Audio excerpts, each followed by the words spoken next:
guys, nakabili ako ng guys.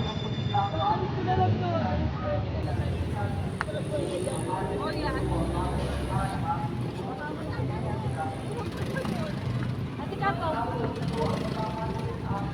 Dami-dami. Good morning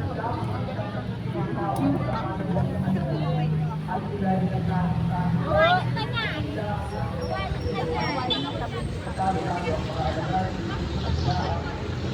Subalit panahon ninyo ngayon at ang kapangyarihan ng kaliliman ang namamayani. Sinakit nga nila si Jesus at pinala sa bahay ng pinakapunong sacerdote. Si Pedro na may sumunod sa kanya. Ngunit malayo ang agwan.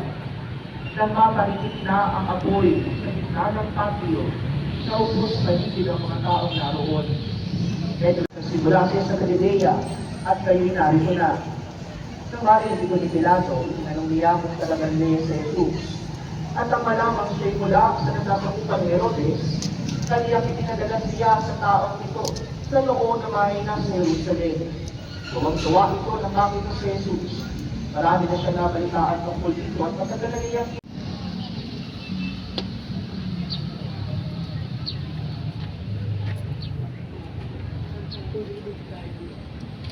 Manalangin kayo mga kapatid upang itong pagkakain natin sa lugar ng Diyos sa mga makapagyarihan. Nagmalinuan na Panginoon, itong magkakain.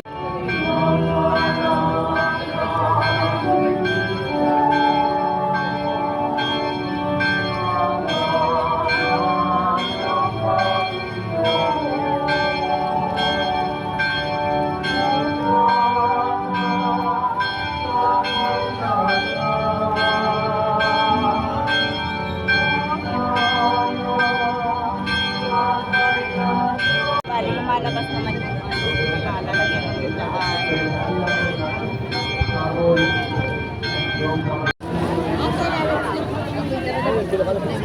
Lalabas lang po.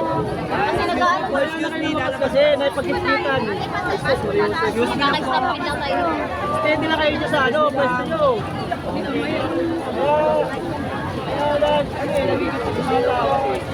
Nakikipagsabayan kayo eh.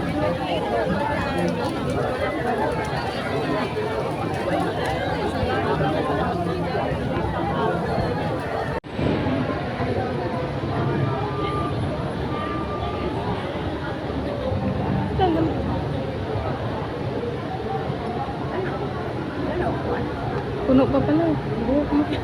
Puno pa pala.